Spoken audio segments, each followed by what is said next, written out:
글을 이 정도 쓰다 보니까 글감 고르는 게 더 이상 어렵지 않게 됐어요. 이렇게 얘기하더라고요. 생각을 하는 습관이 생겼다. 본인이 본인의 성장을 마주하는 거예요. 내가 이걸 써내다니. 본인이 이렇게 얘기하더라고요. 근데 제가 좀 울컥했어요, 사실은.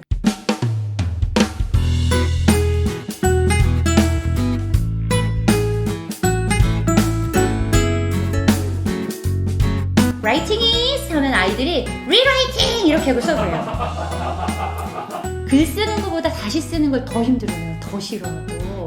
근데 다시 쓰는 것이 너희들의 글의 퀄리티가 굉장히 좌우되는 중요한 것임에 대해서 얘기를 엄청 많이 해줍니다. Write, then read, then edit, 다시 write. 요거까지를 제 수업, 아이들과 함께하는 수업의 호흡으로 가져가고 있습니다. 이것이 태민이 따라가고 있습니다. 그런데요, 제가 이게 좀 의외의 얘기라고 하실 수도 있을 것 같아요. 뭐냐면 저는 고쳐쓰기를 하기 전에 사실은 굉장히 심혈을 기울이는 과정이 있어요.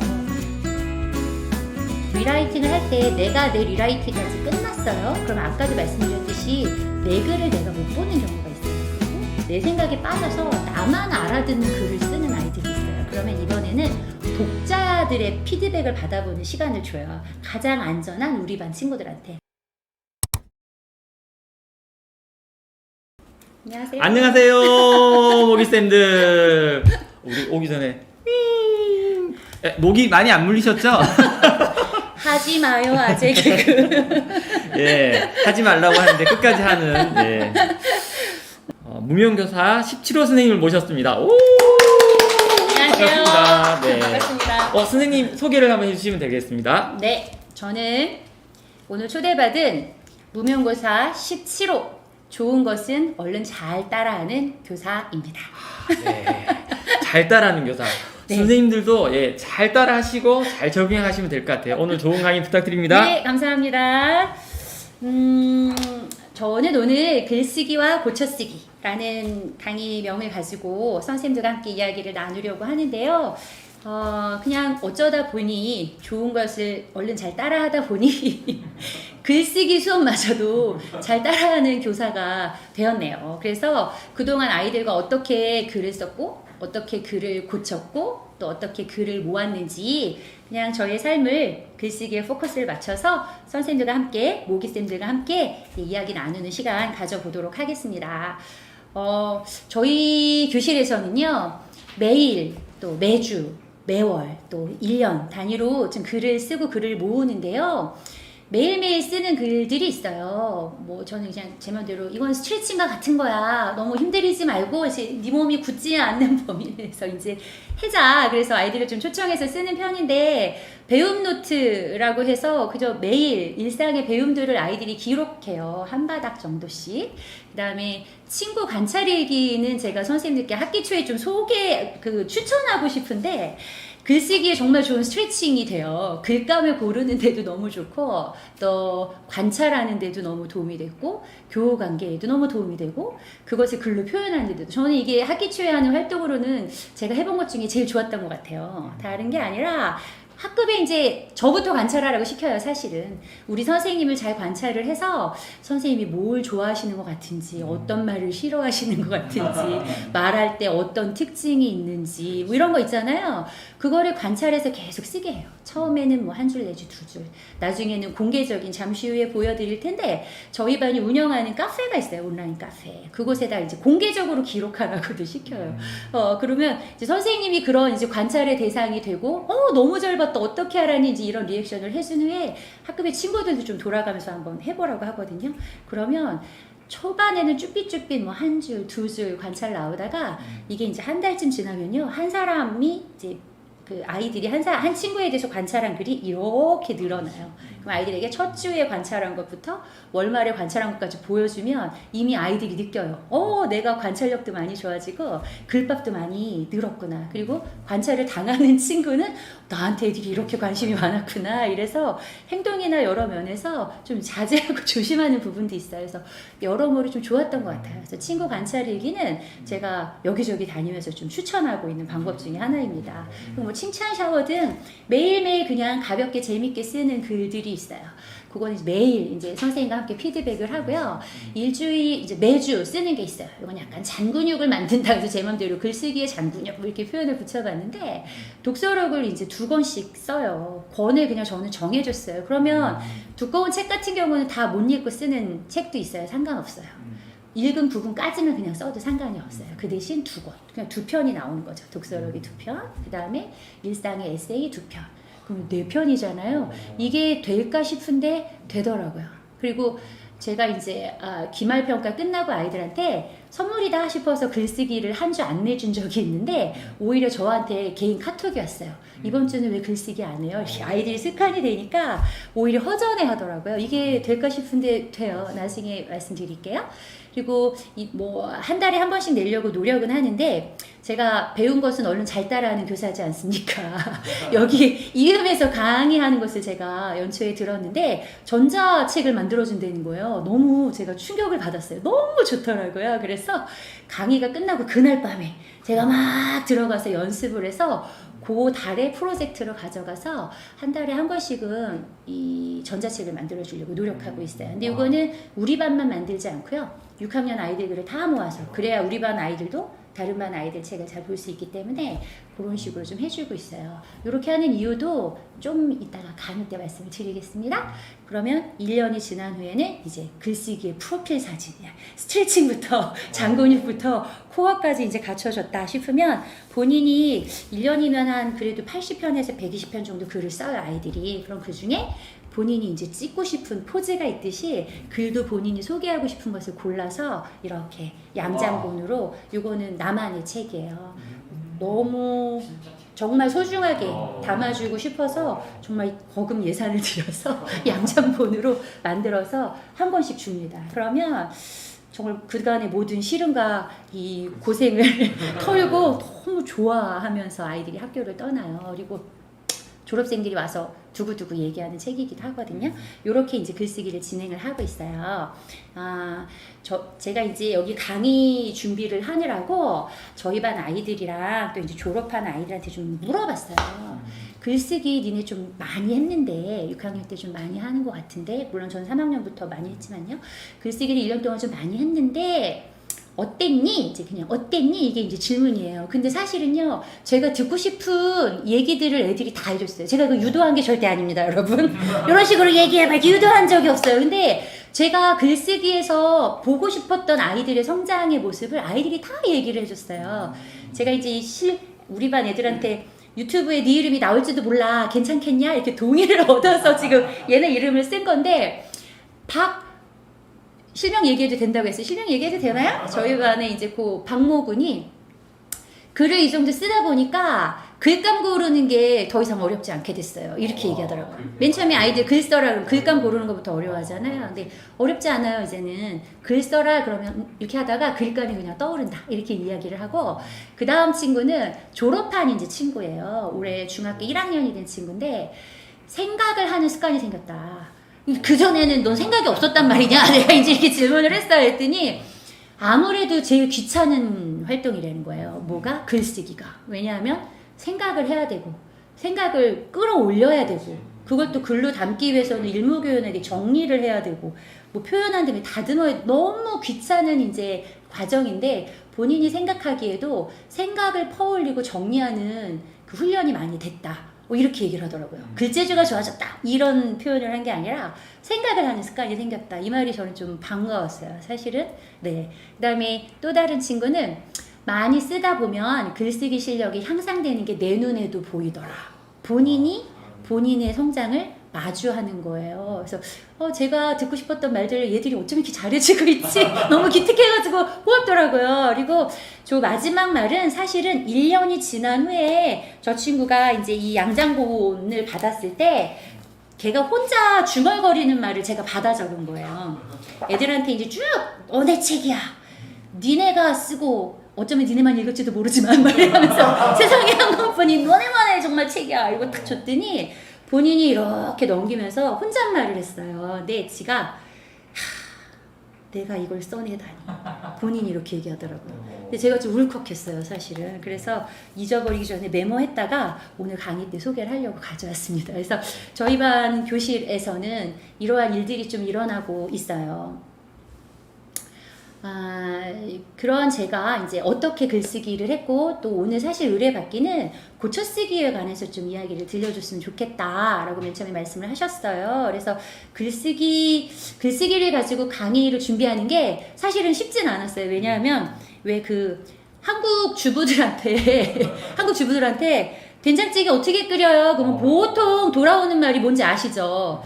그냥 이게 물 넣고 된장을 넣어. 된장을 얼마나 넣어요? 그러면 적당히. 늘 적당히잖아요. 그 다음에 뭐, 그래요? 이제 어려워. 적당히. 이렇게 레시피를 써. 그 다음 뭐 넣어요? 파하고 마늘을 넣어.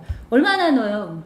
적당히. 한국 레시피 다 적당히거든요. 그게 왜 그런가 봤더니, 계량어에서 배우신 손맛이 아닌 거야.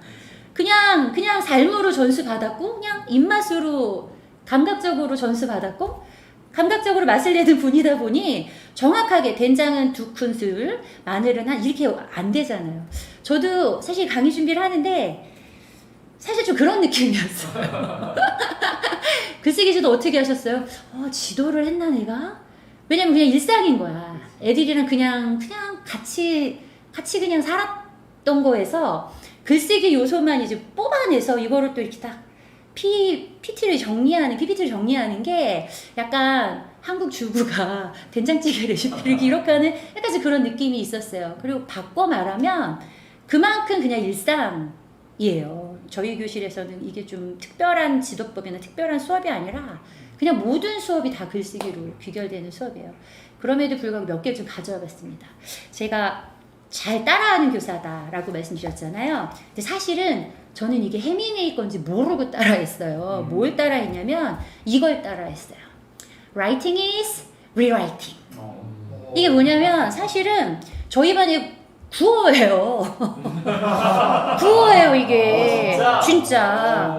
되게 놀랍지 않습니까? 해밍웨이와 제가 정신을 함께 있다는 거.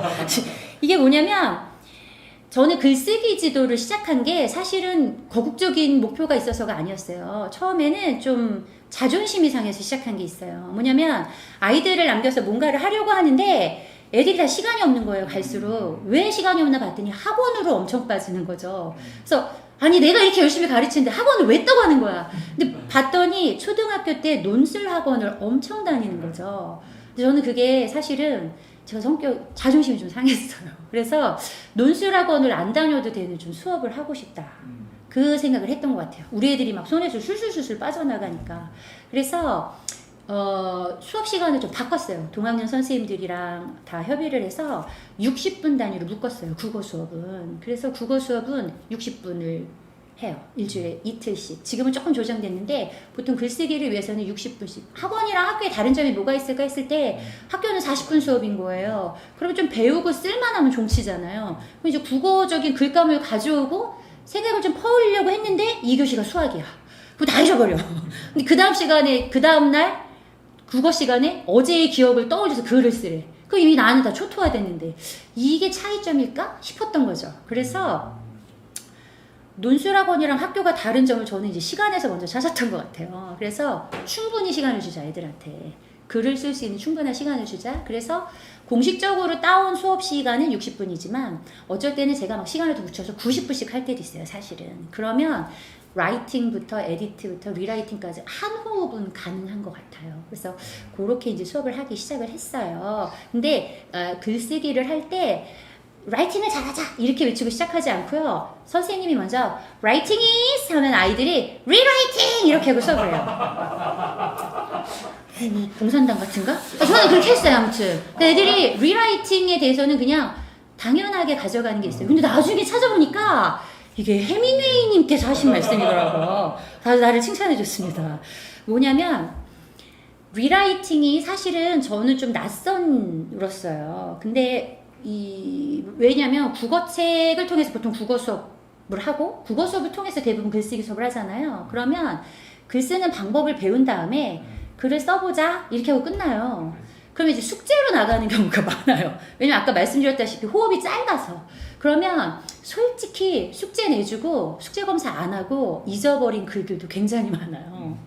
그럼 아이들은 기껏 썼는데 선생님이 피드백도 안 해주고 반복도 안 하니까 자기화되지도 못하고 또 본인도 편집을 한다든지 다시 그 고쳐 쓴 경험이 없으니까 내가 이렇게 글을 잘 쓸 수 있는 사람인가? 그 경험을 못하고 국어책 한 권이 끝나는 때가 굉장히 많았다라는 거죠. 그래서 저는 리라이팅의 중요성에 대해서 글쓰기 수업을 하기 전에 굉장히 말을 많이 하는 편이어서 첫 판부터 잘 쓰는 사람은 없어. 해밍웨이님께서도 그런 얘기 하셨더라고요. 근데 뒷말은 애들한테 안 해주는데 글쓰기는 그냥 쓰는 거다. 근데 뒷말이 뭐냐면 피를 토할 때까지인가 되게 비장하세요. 이 얘기는 애들한테 안 해. 사실은 피를 무서워요. 약간 그 얘기는 안 하고 그냥 쓰라고 얘기해요. 왜냐하면 너네들은 다시 쓸 수 있거든. 그거를 3번 다시 쓸 수 있어. 그러면요 대부분은 3월달 4월달에는요 대부분의 아이들은 이래요. 글 쓰는 것보다 다시 쓰는 걸 더 힘들어요. 더 싫어하고. 근데 다시 쓰는 것이 너희들의 글의 퀄리티가 굉장히 좌우되는 중요한 것임에 대해서 얘기를 엄청 많이 해줍니다. 3월달에. 그리고 그 과정을 경험시켜주고 맛을 보게 해줘요. 그리고 두 번째가 전 되게 중요하다고 생각하는데요. 수업 시간 안에 다시 쓸 수 있는 시간을 저는 꼭 마련을 해줘요. 이거를 초반에는 숙제로 주지는 않아요. 애들이 경험이 없는데 집에 가서 네 글을 다시 읽고 고쳐와봐. 그럼 애들은 또 하나의 숙제를 얹어주는 거라서 안 그래도 지겨운데 다시 쓰기에 대한 감성이 정말 바닥이 돼버려요. 지하로 넘어가 버리거든요. 그래서 수업 시간에 꼭 같이 다시 씁니다. 그리고 세 번째도 저는 엄청 중요하다고 생각하는데 다시 쓰라고 하고 선생님이 기억을 안 해줘. 소중하게 생각해 주질 않아. 이것에 대한 피드백의 기회가 없어. 그럼 뭐 소용없죠. 그래서 교사는 다시 쓴 글에 대해서 기다려주고 그것에 대한 피드백도 해주는 것이 여기까지가 교사의 역할이라고 보고요. 저는 네 번째를 사실 굉장히 공을 들이는데 뭐냐면 네가 처음에 쓴 글하고 네가 처음 고쳐 쓴 글, 2번 고쳐 쓴 글, 3번 고쳐 쓴 글을 없애지 못하게 해요. 초반에는. 애들이 다시 고쳐쓰기 하면 박박 찢어서 버리거나 이렇게 타이핑한 애들은 지워버리거든요. 근데 초반에는 저는 그거 다 가지고 있으라고 얘기를 해요. 그래서 마지막 3차 에딧 그 편집까지 끝나면 반드시 네 절차를 본인의 성장의 과정을 마주보게끔 네가 네 이 성장의 스텝을 자기 스스로 보고 느끼게끔 해줘요. 그리고 고학년인데도 이런 거 시켜요. 참 잘했다 이런 거 있잖아요. 따라해봐 이런 거 시켜요. 그래서 다시 쓰는 것에 대한 감성을 좀 먼저 마련해주는 편입니다.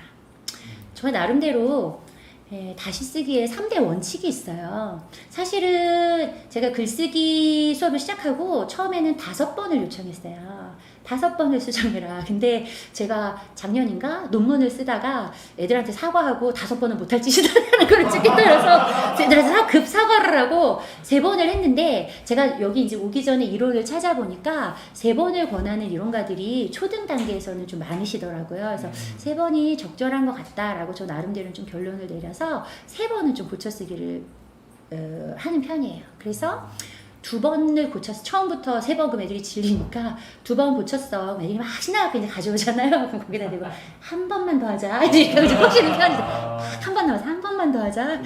없을 것 같은데 또 나와요. 그런 경험을 좀 시켜주거든요. 근데 이때 제가 주의사항을 주는 게 있어요.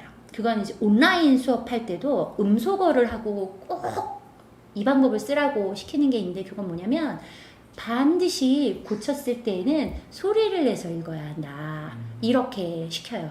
이거는 제 방법이 아니라 제가 좋은 것을 얼른 따라한 우리 이음연구소의 방법이에요. 근데 해보니 왜 이 방법을 권했는지 알겠더라고요.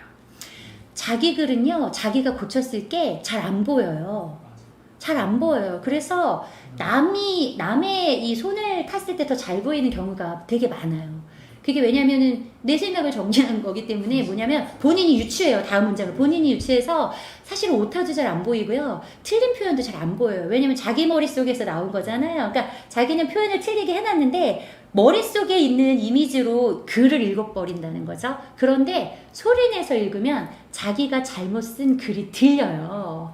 그래서 잡아내더라고요. 그리고 읽을 때는 잘 모르겠는데 소리내서 자기 귀로 듣다 보니 어머 말이 안 되는 문장을 이게 본인 귀에도 이제 걸려드는 거예요. 그런 식으로 고쳐 쓰거든요. 근데 이것과 관계된 이론도 있더라고요. 제가 한번 안경을 쓰고 읽어볼게요. 문장력을 높여주는 소리내어 읽기. 이거 제가 한번 읽어볼게요.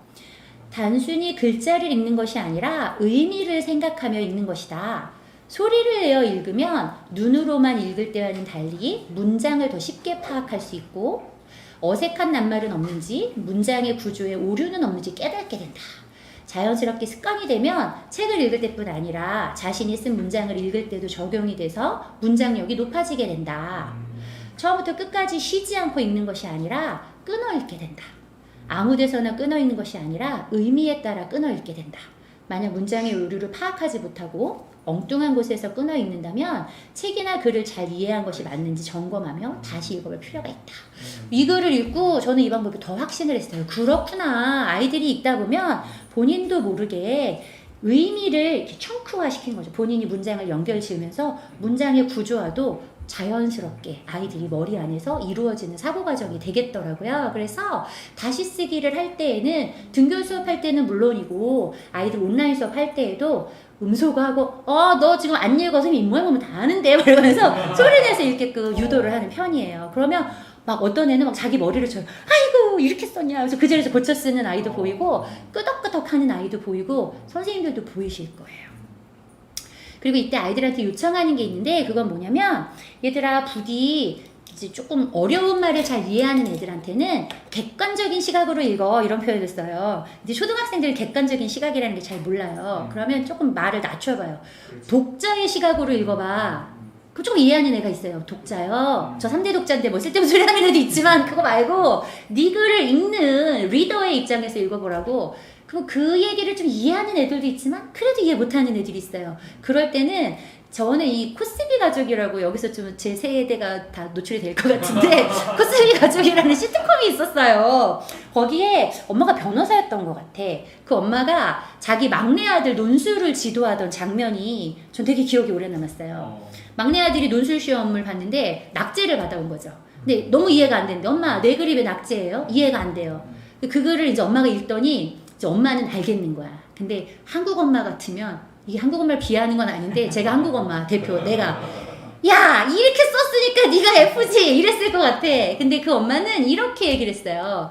21번 쉰 다음에 걔가 이제 1학년이었 걔가 이제 몇 학년인지 모르겠어요. 근데 걔한테 이렇게 얘기를 했어요. 누구누구야? 이렇게 이름을 부르면서 글을 쓸 때에는 네 글을 1학년 동생들이 읽는다고 생각하고 쓰는 거야. 이렇게 표현을 했어요.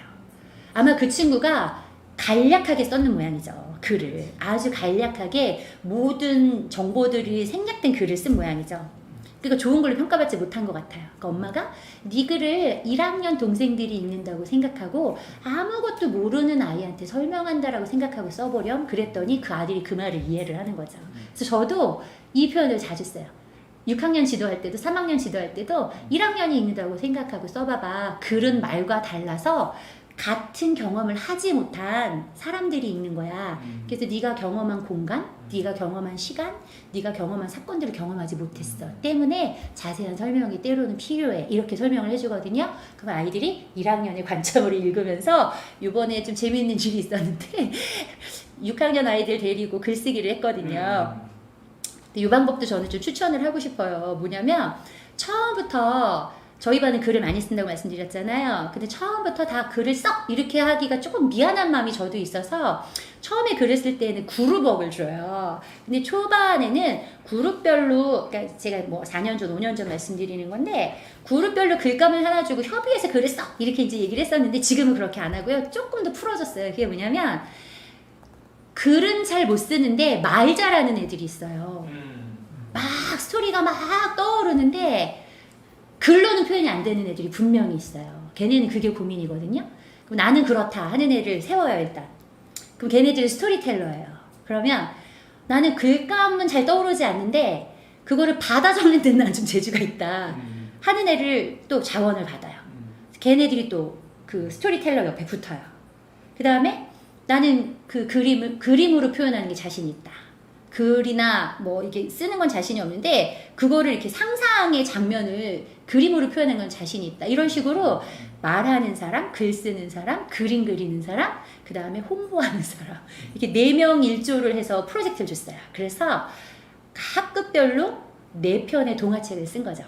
근데 그때 아이들한테 제가 주문한 게 뭐였냐면 요 말이었어요. 1학년이 읽는다고 생각하고 글을 써봐. 요건 이제 리라이팅 단계에서 편집할 때 1학년의 시각으로 읽어봐 라고 얘기했거든요. 그랬더니 저희 옆반에 어떤 애들이 야 이거 안 되겠다. 이거 지워라. 그리고 다 지운 게 그 본인들 사이에서 좀 쉽게 통용됐던 은어들 그 다음에 본인들 사이에서 주고받았던 적절한 욕설을 지은 이거를 1학년 애들 용도로 좀 바꾸더라고요. 그래서 바꾸더라고요. 그래서 이게 독자의 시각이라는 것을 아이들이 알아들었구나 라고 좀 제가 받아들여졌던 장면이 있었어요. 그래서 리라이팅을 할 때에는 네 글을 객관적으로 봐 이렇게 좀 요청하는 편입니다. 그리고 프리라이팅에 대해서는 무명교사 6호 분이셨던가요? 그분도 한번 말씀하셨던데 저도 처음에 쓸 때에는 아이들한테 고치면서 쓰지 마. 처음에는 그러니까 제가 3번 수정을 요구한다고 말씀드렸잖아요. 그러니까 처음에 글을 쓸 때에는 한 문장에 너무 네 펜이 오래 머무르는 것을 허락하지 마. 괜찮아. 쓰다가 아이들이 고민 되게 많이 하거든요. 이래도 되나? 저래도 되나? 처음에는 그냥 생각나는 대로 해서 괜찮아. 마음대로 써. 처음부터 고쳐 쓰는 거 아니야. 처음부터 고쳐 쓰는 거 아니야. 그게 고쳐 쓰기의 방법이야. 이렇게 얘기를 해요. 나중에 네 글을 보는 안목을 가지려면 엉망인 네 글도 네가 용납할 수 있어야 돼. 처음에는 정말 막 쓰게 해요. 생각나는 대로. 그렇게 하고서는 훅을 걸어라. 요거는 글쓰기가 이제 어느 정도 2번, 3번 정도 수정을 했을 때 더 이상 고칠 게 없어요 라고 하는 애들이 나오거든요. 3번까지 꼬박 다 찾아내지 않아요. 한 번 수정하고 고칠 거 없어요 라고 얘기하는 애도 있고 성실하게 2번까지 하고 나서 완벽한 것 같아요 막 이런 애들이 있어요. 그럴 때 제가 이제 하는 말인데 훅을 걸어 이렇게 얘기를 해요. 후킹을 해. 이게 뭐냐면 인상적인 문장을 조금 써봐 라고 좀 요청하는 편이에요. 아이들이 말한 것을 글로 옮기고 또 약간 프리라이팅이다 하면 좀 너무 편안하게 글을 쓰다 보니 그냥 글감들이 다 문장들이 다 그냥 흘러가는 경우도 사실은 있어요. 그래서 제가 좀 글에 욕심을 낼 때에는 서론이나 본론 부분에는 또는 글의 앞머리나 마지막 부분에는 인상적인 문장을 좀 한번 넣어봐. 그거를 좀 클라이막스 부분에 한번 넣어봐. 그거를 후킹이라고 하더라고요. 그래서 저도 좀 이제 뭐 저학년 애들 가르칠 때는 후크 선장님 있나 한번 살펴봐 이제 이런 표현을 쓰거든요. 그러면 갈고리선처럼 독자의 마음을 끌어당길 수 있는 후킹을 하나 넣어 이렇게 좀 요청을 하는 편이죠. 그래서 처음에는 그냥 막 프리라이팅 하고 1차, 2차까지는 소리 내어서 읽으면서 본인의 틀린 문장, 어색한 문장 좀 한번 고쳐쓰기 해보고 마지막 한 번 더 읽으면서는 후크를 한번 걸도록 보통 이런 단계를 아이들한테는 좀 요청을 하는 편이에요. 그래서 좀 요 그림이 좀 재밌더라고요. 보통 라이팅까지만 수업으로 저는 좀 가지고 있었는데 지금은 여기까지를 수업으로 가져가고 있다는 거죠. write, 그 다음에 read, 그 다음에 edit, 다시 write. 요거까지를 제 수업, 아이들과 함께하는 수업의 호흡으로 가져가고 있습니다. 이것이 해밍웨이 따라하기였습니다. rewriting. 그 다음 2번째는요. 제가 좀 장난스럽게 써보려고 미쿡 따라하기라고 썼는데요. 저는 이 30대, 저의 30대 때 미국이랑 호주랑 캐나다 등 이런 약간 뭐라고 표현해야 돼요? 서구, 서양 교육 환경을 좀 둘러볼 기회가 감사하게도 되게 많았어요. 근데 그때 제가 좀 몇 가지 충격을 받은 게 있어요. 지금은 우리나라도 좀 많이 달라졌는데 제가 그때 좀 충격을 받았던 것 중에 하나는 뭐였냐면 아이들이었어요. 아이들의 모습을 보고 제가 무슨 충격을 받았냐면 되게 못해요. 왜냐면 글도 별게 없어. 솔직히 애들이 막 글을 막 썼는데 우리나라 애들이 유치원 때 쓴 것만큼도 사실 별게 없어. 근데 저는 걔네들이 못해. 이것도 막 세계적으로 방송되는 거 아니에요? 막 미국이랑 호주에서 나 쫓아오는 거 아니야? 그래서 충격을 받은 게 아니라 걔네들의 그 눈빛 있잖아요. 뭐냐면 자기 작품을 저한테 이제 가져와서 보여주는데 동양에서 온 선생님한테 그 조그만 저학년짜리 아이가 그냥 대충 썼어요. 그냥 시험지에다가 가져와서 저한테 그걸 읽어주는데 너무 자신감이 있고 자랑스럽게 좀 또랑또랑 있는 거예요. 근데 저는 걔가 한 명이었으면 충격을 안 받았을 텐데 누구랄 것도 없어요. 누구랄 것도 없어요. 미국의 아이들도 그 모습, 호주의 아이들도 그 모습, 캐나다의 아이들도 그 모습. 그 모습을 봤어요, 제가. 그래서 저는 그 비법이 너무 궁금했어요. 왜냐하면 그 당시에 우리 교실에 우리 아이들은요, 제가 이렇게 괴관순시하면서 아이들 글 한 번 볼려치면은 후다닥 걷고 이렇게 하기 바빴거든요, 사실. 저만 그런가요? 그래서 제가 제 지도법을 한번 생각해 봤을 때, 여기 이음연구소에서 하지 말라는 지도법을 저는 다 썼던 거죠. 시뻘겋게 제가 다 고쳐준 거예요. 애들 글을 시뻘겋게. 틀린 글자 다 잡아주고, 요거 표현 어색하지 않냐? 뭐 고쳐보고, 여기 문장이 비었잖아. 이거 제가 이제 막 있는 대로 아는 척을 다 해갖고 집어넣어준 거죠. 근데 몇 년 동안 제가 아까 말씀드린 그 교실을 수년간 관찰할 일이 있었는데, 가장 눈에 띄는 게 뭐였냐면은 작품의 플레이팅이었어요. 플레이팅. 이 플레이팅은 제가 가져온 말이에요. 요리를 하고 예쁜 접시에 담듯이 그냥 철푸덕 퍼준 밥보다 예쁘게 담아놓으면 더 읽고 싶고 더 요리 잘하고 싶고 약간 그런 마음이 들잖아요. 근데 요거는 제가 찍은 사진은 아니에요. 제가 퍼온 사진이긴 한데 굉장히 비슷해요. 이 모습이 제가 가서 본 모습이랑 다르지 않아요. 뭐냐면 아이들의 글쓰기면 미술작품을 말할 것도 없고요. 글쓰기면 모든 작품을 그냥 다 붙여놔요. 네, 벽을 뺑 둘러서 어찌 보면 되게 정신없다 싶을 정도로 정말 다 붙여놔요. 여기 천장까지 붙여놓은 거 보이시죠? 이게 전혀 과장된 모습이 아니에요. 가보신 분은 다 공감하실 거예요. 그리고 막 주렁주렁 사실 실에 달아서 이렇게 360도 회전하게 전시하게 돼요. 정말 다 붙여놔요. 아이들이 이것도 내가 쓴 거고요. 따라오세요. 이것도 제가 한 거예요. 이렇게 보여주거든요. 그래서 교사들이 아이들의 작품을 굉장히 소중하게 다뤄주나 보다. 거기에 비결이 있는 건 아닐까. 그리고 별로 잘 쓴 글이 아닌데도 awesome! 이 얘기를 얼마나 많이 하는지 몰라요. awesome! fabulous! 이 얘기 있잖아요. 칭찬하는 소리들을 굉장히 많이 해요. 저는 이제 빨간 펜 지적하기 급급했는지 말이죠. 그래서 저도 좋은 것은 얼른 따라했어요. 그래서 와서 플레이팅을 하기 시작했던 것 같아요.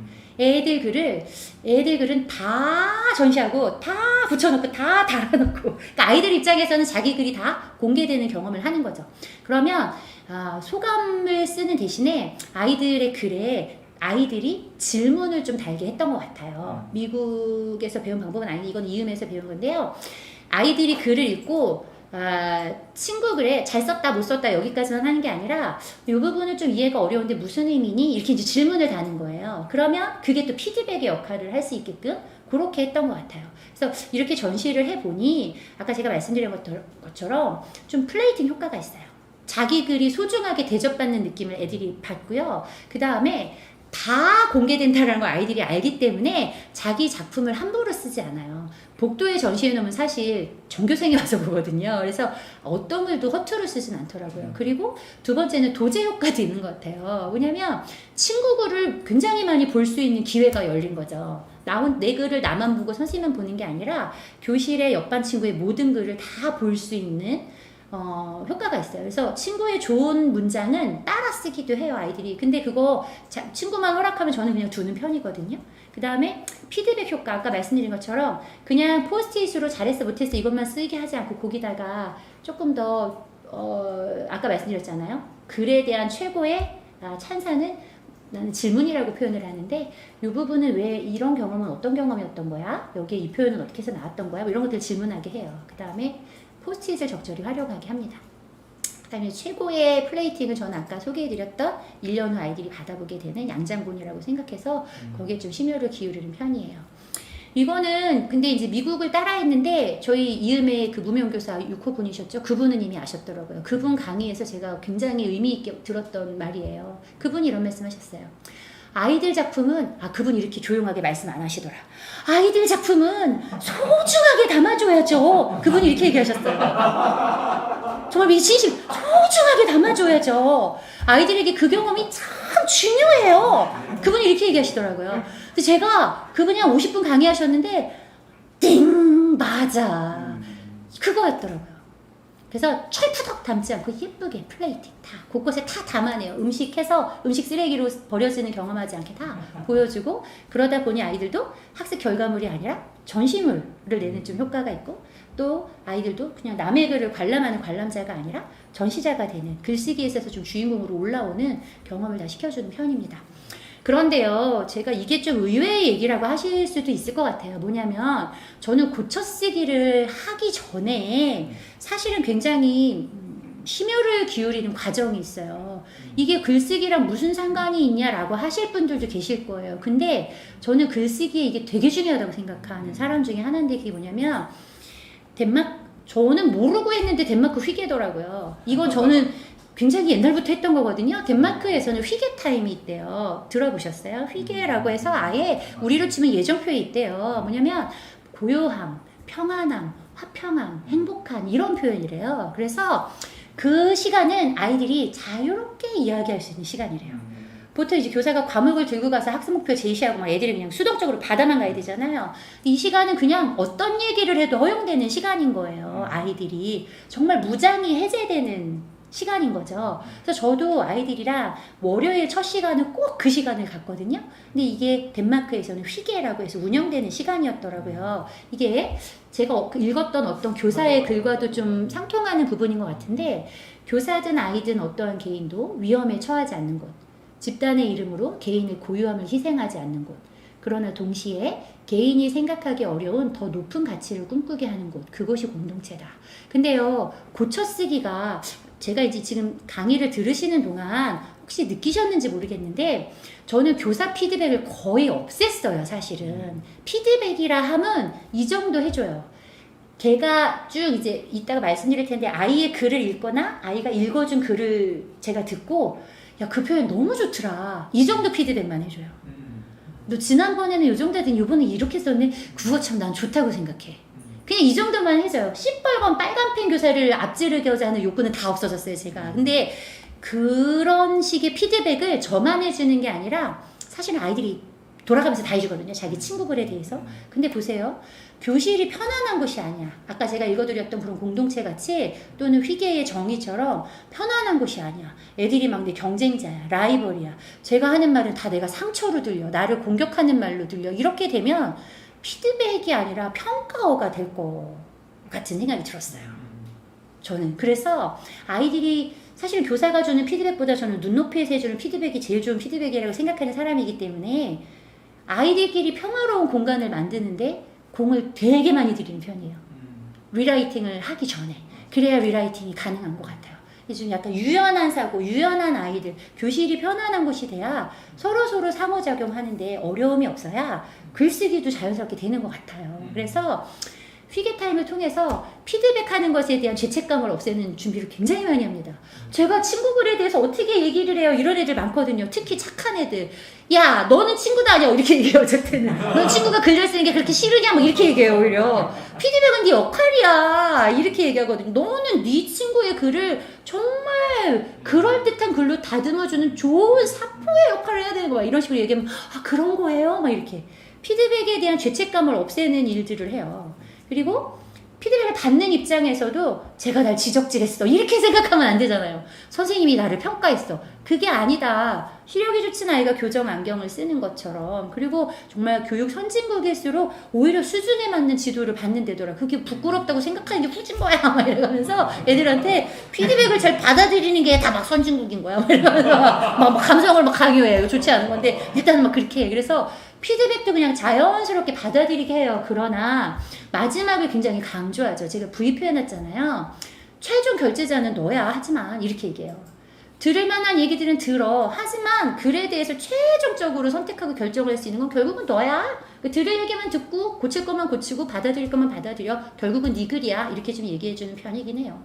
그래서 말씀드린 것처럼 안전한 인간관계, 서로서로 피드백을 주고받아도 상처나 화살이나 뾰족한 말이 오가지 않는 안전한 관계를 만드는 것이 저는 리라이팅에 있어서 되게 중요하다고 생각하고요. 글감을 고르는 걸 어려워한다고 제가 말씀을 드렸잖아요. 그래서 글감을 찾아내기 전까지는 얘기를 되게 많이 하게 시켜요. 그래서 교사가 있는 채로 얘기도 많이 하지만 지금 온라인 상황에서는 소외의실에 애들을 집어넣고 얘기를 많이 시키는데 얘기하는 과정에서도 피드백을 연습해야 되기 때문에 글을 읽고 피드백을 해야 되잖아요. 그래서 좀 약간 이 소외의실에 넣을 때에도 원칙을 줘요. 그게 뭐냐면 그랬구나 까지만 하면 안 돼. 뭐냐면 아이의 얘기를 듣고 꼬리에 꼬리를 무는 질문을 3번은 하고 나와야 돼요. 예를 들면 만약에 나 칠성인데 나 요새 무슨 책 읽고 있어. 재밌겠다. 여기만 하면 안 돼요. 무슨 책인데?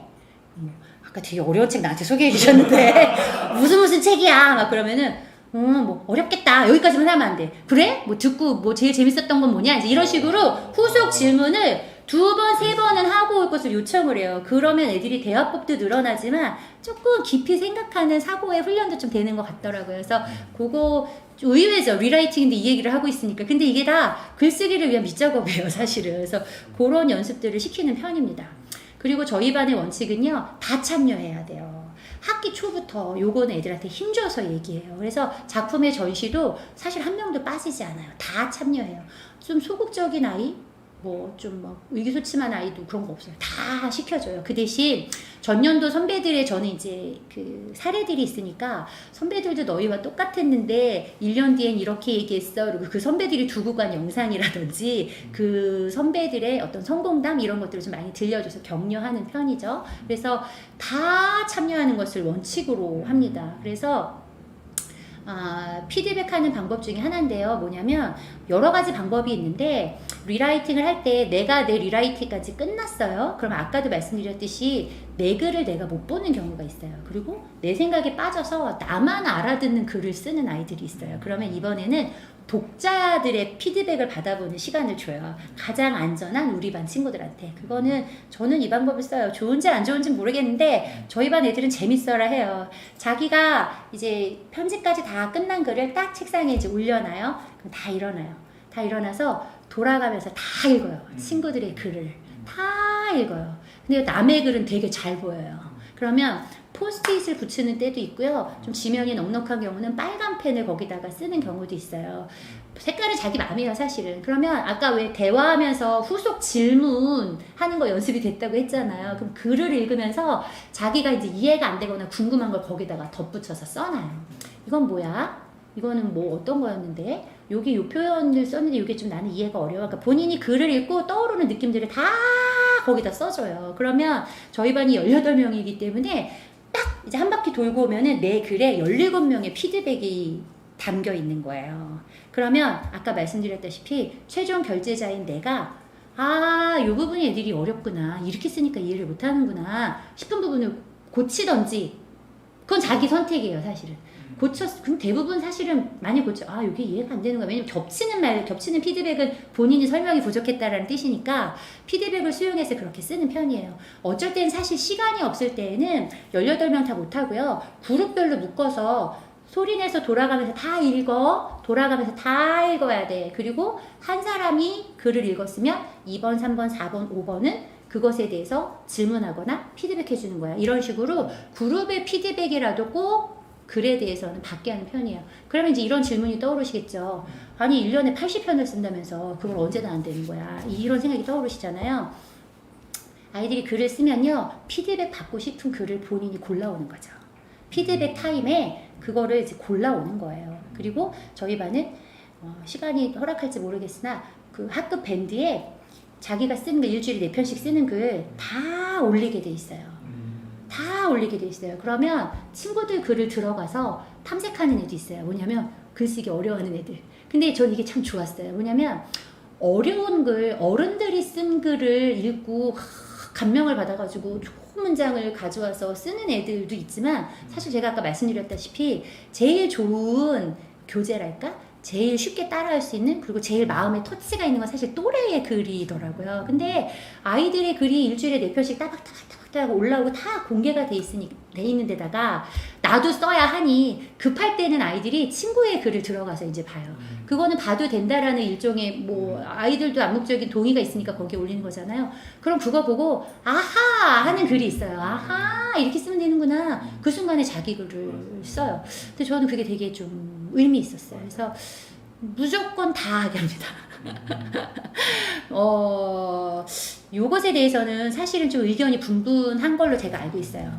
처음부터 이렇게 해야 되냐, 좀 단계별로 해야 되는 거 아니냐. 근데 저한테 만약에 물어보신다면 그럼 선생님 선택하세요 라고 얘기하고 싶어요. 뭐냐면 저는 좀 이걸 믿는 편이에요. 뭐냐면 어떤 교육 이론가나 어떤 교육 실천가는 아이들이 좀 재미있을 때까지 기다려라. 아이들이 재밌어하면 잘한다. 이렇게 말씀하시더라고요. 근데 제가 기다려보니 재밌는 걸로 끝나는 경우도 많아요. 예, 재밌는 걸로 그냥 끝나요. 잘하게 안 돼요. 근데요, 거꾸로인 경우도 많아요. 뭔지 아세요?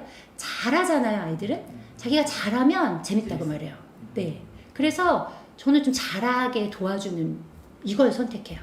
그래서 좀 못해요. 좀 기다려주세요. 안 돼. 그 처음부터 막 쓰게 해요, 사실 처음에는. 그래서 글밥도 처음부터 그냥 저는 두 쪽이에요, 사실. 이것에 대한 의견도 분분하겠죠. 근데 저는 3월부터 그냥 두 쪽씩 쓰게 해요. 그래서 둘째 페이지에 4줄 미만으로 비워두게 해요. 너무 공상당하고 어쨌건 저는 그렇게 해요. 그런데요, 제가 자신있게 얘기할 수 있는 것은 지금 이제 저희 학교 1학기 끝났잖아요. 그리고 저는 이 방법으로 지금 수많은 졸업생을 배출했잖아요. 정말 안 좋았어요 라고 얘기하는 애는 없어요. 너무 싫었어요 하는 애는 없었어요, 사실. 그리고 한 달, 2달쯤 지나면요, 그때 대해서 제가 조심스럽게 물어보거든요. 지금도 2바닥 쓰는 거, 2페이지 쓰는 거 힘드니? 그러면은 내가 언제 그랬냐는 듯이 절 쳐다봐요. 제가 그런 말을 한 적이 있었어요. 이렇게 쳐다봐요. 글밥은 금방 늘어요. 글밥을 먼저 늘려놓고 리라이팅 하면서 필요 없는 문장을 걷어내게 하는 방법을 저는 씁니다. 왜냐하면 글밥에서 애들이 유능감을 많이 느껴요. 사실은 초등학생들은. 그래서 글밥 먼저 늘려놓고 그 다음에 리라이팅을 하면서 불필요한 문장을 걷어내게 하는 방법을 저는 쓰는 편인데, 글쎄요, 저는 좀 잘 통했던 것 같습니다. 그 다음에 피드백 표현법은 사실은 좀 지도하는 편이죠. 야, 네 문장 그지 같아. 이렇게 하면 안 되잖아요. 그래서 애들이 피드백을 하되 그런 표현 방법은 좀 훈련하는 편이에요. 그래서 평가적인 언어들은 좀 걷어내고 너의 느낌, 너의 궁금함 이런 것들, 또 이해가 안 되는 부분을 질문을 남겨라 이런 것은요, 학기 초에 아이들과 함께 합의를 봅니다. 교사가 일방향으로 가르치는 것보다 아이들끼리 합의한 용어가 힘이 있고 오래가요. 그래서 그 다음에 뭐 빨간 말, 파란 말, 3학년 아이들은요 그런 말도 정해요. 들었을 때 기분이 나쁠 것 같은 말, 빨간 말. 그러면 1등부터 5등까지 정해요. 그럼 그거 칠판에 붙여놔요. 그 다음에 피드백할 때 요 얘기는 한 번쯤 들어보고 싶다. 그것도 쭉 순위 매겨서 1등부터 5등까지 칠판에 붙여놔요. 그러면 애들이 아주 눈치껏 잘해줘요. 빨간 말은 피해가고 파란 말을 섞어서 좀 잘해주는 편입니다. 그렇게 합니다. 그 다음에 밑에 V 표한 게 제가 아까 말씀드린 교사의 피드백인데요. 잘했어, 못했어 이런 얘기는 물론 안 하고요. 요 문장 좀 이상하지 않냐? 이런 문장도 저는 하지 않아요. 인상적인 문장이 있었어 이렇게 하고 알려주죠. 그러면 애가 자기 글을 발표한 후에 선생님이 야, 참 인상적인 문장이 있었어. 그럼 이렇게 다가와서 듣는 거 있잖아요. 굉장히 흡족해해요. 그리고 그 다음에 그런 훅을 더 좀 쓰려고 노력하는 모습도 보이고요. 그 다음에 글을 돌아가며 읽기를 시키다 보면 어떤 아이의 글은 사실은 반응이 별로 없어요. 애들이 그냥 이렇게 듣는데, 어떤 아이가 발표를 하면 유난히 와! 뭐 이런 소리가 나온다든지, 또는 하하 웃는다든지, 그 다음에 사회 역사 수업 할 때에 이것도 따라한 방법인데요. 역사 소설을 쓰게 해요. 그게 뭐냐면, 만약에 4.19 혁명에 대해서 배웠어요. 사회 수업 시간에. 그러면 4.19 혁명의 현장에 있었던 한 대상이 돼서 이야기를 지어내게 하는 거예요. 그 시대에 몰입하게끔. 그러면 어떤 애는 혁명의 주인공이기도 하고 그 혁명으로 가족을 잃은 초등학생의 입장에서 글을 쓰기도 하고 막 이래요. 근데 3년 전에 저희 반에 어떤 애가 전두환의 비서였어요. 5.18 당시 전두환의 자기는 비서래. 그래서 맨 처음에 존경하던 그 각하였어, 전두환이. 글을 이제 쓴 거예요, 걔가. 그 각하였는데 나중에 말도 안 되는 일을 벌이니까 본인이 총살의 그 위협을 무릅쓰고 저 각하의 문을 두드리고 거기 들어가서 각하한테 자기가 외쳤대. 비서가 뭐라고 외쳤냐면, 모든 주권은 국민에게 있으면 뭐 이거 있잖아요. 근데 걔가 본인이 쓴 글을 본인이 읽으면서 눈물이 터진 거예요. 네. 감정이 완전히 몰입이 돼가지고 전두환 그야말로 부하 직원의 입장에서 카카 이러면서 얘기를 하는데 정말 그 광주 시민이 돼서 애가 얘기를 하더라고요. 근데 걔가 눈물이 터지니까 우리 반 애들이 다 울었어요. 누구랄 것도 없이 다 운 거예요. 그 아이는 자기가 쓴 글을 자기가 읽고 우는 경험을 했고 우리 반 아이들은 친구가 쓴 글을 듣고 우는 경험을 했단 말이에요. 근데 저는 그 순간을 놓치지 않고 저도 좀 눈물이 났긴 했는데 그거를 굉장히 중요한 고쳐쓰기 타임으로 가져갔어요. 제가 이제 진정시킨 다음에 왜 울음이 터진 것 같니? 제 글에 어떤 힘이 있었던 것 같니? 이제 이런 식으로. 그러니까 아이들한테 특정 반응이 나오면 애들한테 물어봐요. 제가 가르치지 않고. 너네 지금 까르르 웃었는데 왜 웃은 것 같아? 이렇게 질문하면 애들이 잘 찾아요. 뭐 어떤 친구 같은 경우에는 큰 따옴표가 있는 말을 넣으니까 생동감이 있었어요. 비유적인 표현을 쓰니까 이해가 쉬웠어요. 그다음에 뭐 흉내내는 말을 쓰니까 재미있었어요. 그러면 애들이 막 메모해요. 그리고 자기 글을 막 고치기 시작해요. 없던 표현들을 막 집어넣거나 있던 표현 빼가지고 갑자기 큰 따옴표 집어넣고 막 고치기 시작해요. 그래서 자기 발표 때가 되면 고쳐 쓴 걸로 발표하는 거죠. 즉석에서 좀 그런 피드백을 받는 편입니다. 그리고 마지막으로 이음 따라하기 했는데요. 이 인강을 1년 동안 들으신 우리 아까 뭐라 그랬죠? 모기쌤들 정말 좋은 선택을 하셨다고 생각합니다. 왜냐하면 저는 글쓰기 수업의 90% 여기서 배운 거거든요. 근데 참 좋았어요. 후회되는 게 없었어요. 이거 여기서 배운 겁니다. 소리내어 읽게 하라 모두 다. 이건 제가 방금 설명드린 그거예요. 네. 이게요. 제 질문은 처음에는 애들이 글 잘 쓰게 하고 싶어. 어떻게 하면 돼? 그랬더니 돌아온 답이 그거였어요. 누나, 제가 빙의해볼까? 누나. 누군지 아실 것 같아. 막 아실 분들은 아실 것 같아. 나는 뭐 진지하게. 자기네 반 애들 글 너무 잘 쓰더라. 나 충격받았잖아. 그래서 애들 글쓰기 어떻게 해야 돼? 그랬더니 웃으면서 되게 여기서 하하 누나 알려줘야? 막 그래야 돼요. 그랬더니 그거 소리내서 읽게 해봐요 누나. 아주 좋아요. 이게 이랬단 말이죠. 근데 속으로 아니 쓰는 법을 알려달라니까 왜 읽으라고 하는 거야. 처음에는 그랬어요. 근데 제가 신뢰하는 사람이니까 가서 이거를 무작정 따라했죠. 이게 지금 온라인 때 하고 있는 장면입니다. 아이들이 자기가 타이핑한 거를 띄워놓고 온라인상에서 돌아가면서 지금 읽고 있는 거예요. 근데 화면 보시면 누가 읽고 있는지 보이실 거예요. 표정이 제일 생생한 애가 읽고 있는 아이인데요. 그 아이의 글을 다 듣습니다. 저러고. 따뜻한 애는 별로 안 보이시죠. 그리고 사실은 들으면서 메모하게 해요. 저는 듣는 아이들도 질문은 질문 노트에 메모하게 하고요. 자기 글에서 친구 글을 듣고 따라할 요소들은 메모하게 합니다. 그래서 아이들이 들으면서도 바쁜 중이에요. 그래서 저희 반 학습지는 이렇게 글쓰기 칸이 늘 2개가 되어 있어요.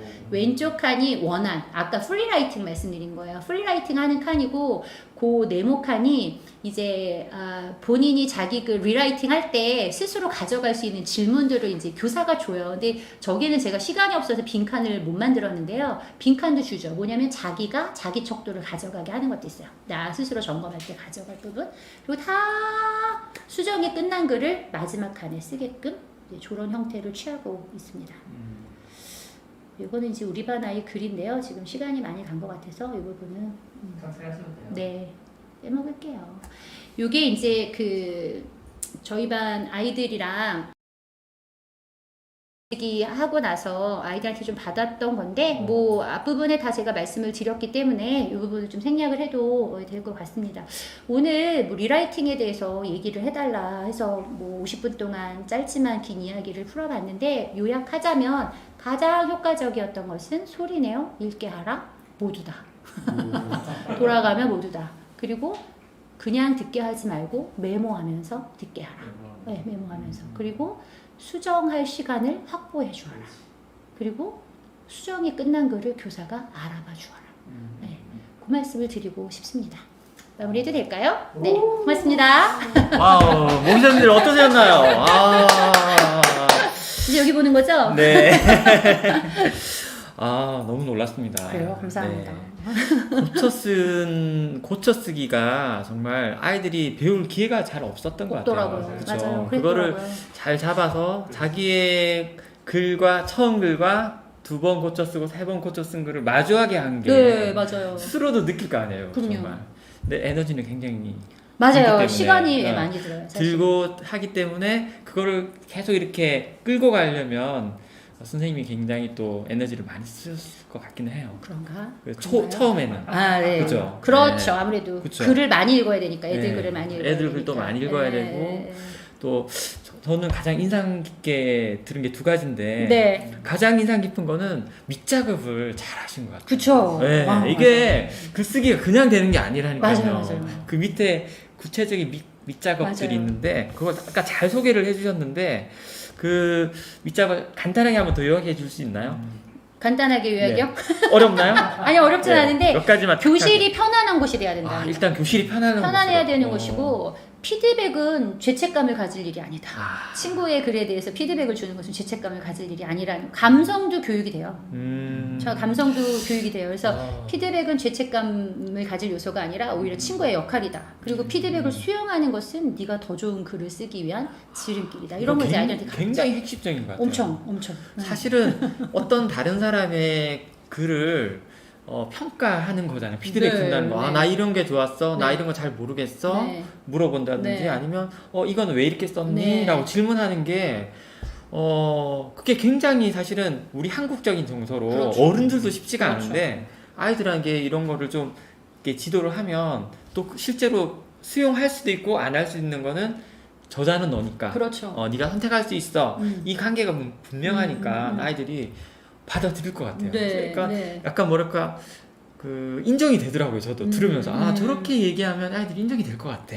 근데 사실은 교사가 많이 망가져야 돼요. 교사도 교사가 애들의 피드백을 수용하는 모습을 그렇죠. 보여줄 필요가 있어요. 교사는 완전 무결한 것처럼 이렇게 있으면 니들끼리 해봐 이거는 되잖아요. 좀 이렇게 안전한 관계가 된다면 이렇게 피드백하고 네. 받고 이런 거를 굉장히 이렇게 네. 자연스럽게 네. 안전하게 네. 만드는 이 밑작업이 네. 이 어떤 네. 문화라고 할까요? 네네네. 학급의 문화가 저 되게 중요하다고 생각해요. 너무 중요하네요. 네. 그렇게 또 만들기가 또 어렵잖아.